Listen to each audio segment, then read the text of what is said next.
اللهم صل وسلم وبارك على سيدنا محمد وعلى آله وصحبه أجمعين.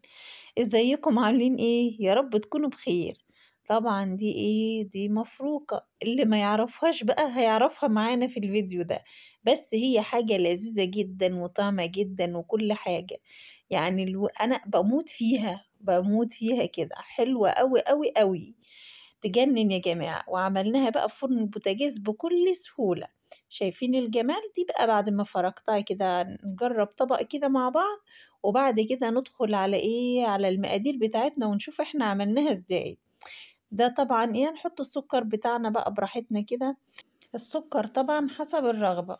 وهنحط عليها لبن يبقى لسه مغلي حالا. يعني اللبن لازم يتغلي يا جماعة قبل ما نحطها عليها. شايفين الطبق ده بقى؟ يا سلام يا سلام، حلوة قوي قوي قوي قوي. ريحة المفروكة أصلا في البيت فظيعة كده، ريحتها تجنن.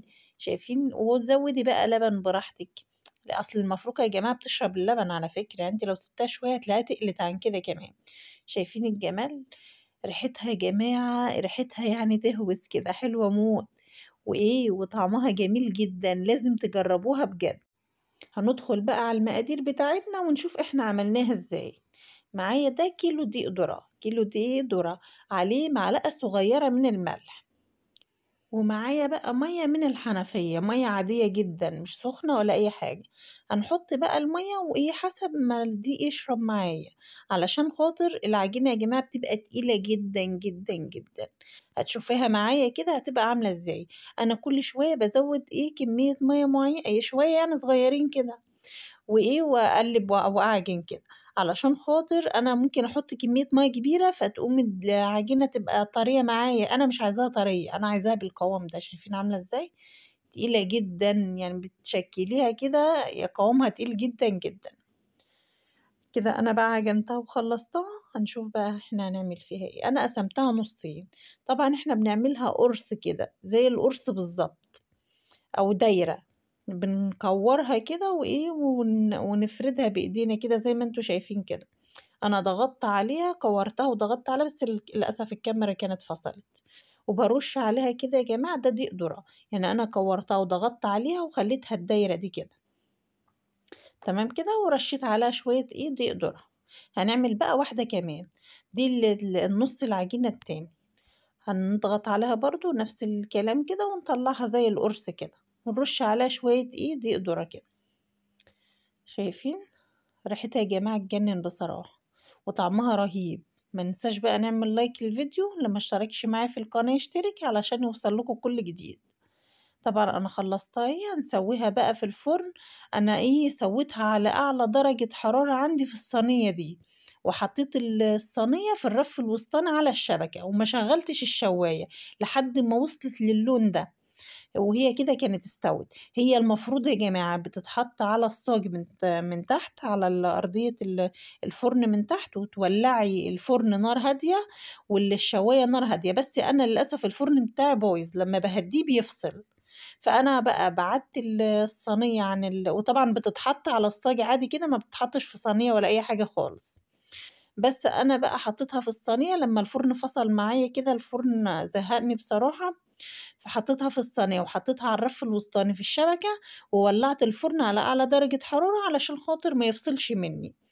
وأدينا دلوقتي بقى إيه بنفركها مع بعض. أنا بنفتحها كده ونطلع بقى بالمعلقة كده، بنطلعها بالمعلقة كده علشان إيه، اللي في قلبها ده هو اللي هناخده وهناكله، بس اللي بره ده ما بيتاكلش. يعني انتي هتطلعي القلب ده، هو ده اللي بنحط عليه سكر ولبن وبناكله. انما اللي بره اللي تحت او ان كان اللي فوق ما بيتاكلش، بيبقى ناشف جدا جدا. وبعدين ايه، يعني عندك فراخ مثلا ممكن تحطي لي الفراخ ياكله، تحطيه يعني تبليه وترمي الفراخ تاكله، يعني هتستفيدي بيه برضه. انما مستحيل يتاكل. شايفين يا جماعة انتوا بقى لو معايا وتشموا الريحة بتاعتها ريحتها فظيعة. وسويناها بقى في الفرن بتاع البوتاجاز عادي جدا. احنا طبعا بنفركها كده يا جماعة، بس لازم تبقى باردة علشان ما تعجنش في ايديكي. لازم تبرد علشان نعرف نفركها كويس. انا كده بقى خلصت الكمية كلها، عملت الثلاث قراص. على فكرة انا كنت عاملة معاكم قرصين، وبعد كده ايه كان مع عندي شوية دقيق كمان، وقلت بقى اما اعمل كمان قرص، الولاد بيحبوها جدا. أنا بقى هافرُكها كده لحد أمّا أخلّصها خالص. طبعًا ما ينفعش تفرُكيها كده إلا لمّا تكون باردة، تبرد الأول وبعد كده تفرُكيها. اسمها مفروكة طبعًا علشان كده، علشان إحنا بنفرُكها.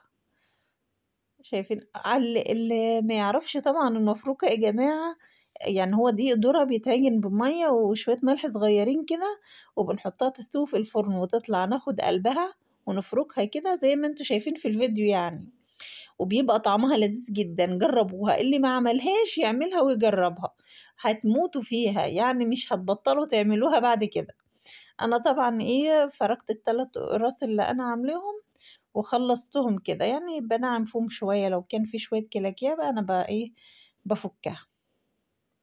ريحتها وطعمها بيبقى حلو أوي يا جماعة. إحنا كنا زمان يعني بنستنى يوم الخبيز إحنا طبعًا في أرياف وبنخبز عيش فلاح وكلام من ده.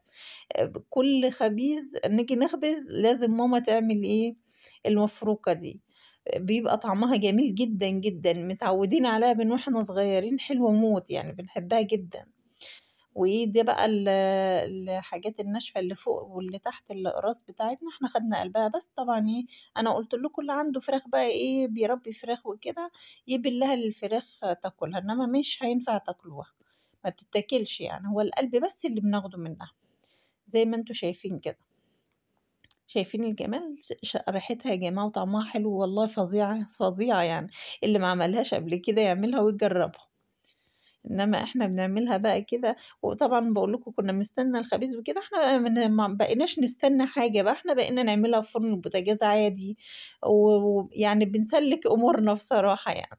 شايفين الجمال؟ طعمها لازم يا جماعة اللبن يبقى سخن، ما ينفعش تحطيه بارد، يعني اللبن تغليه على البوتاجاز وبعد وتحطي على المفروكة سكر، وتحطي بقى اللبن كده.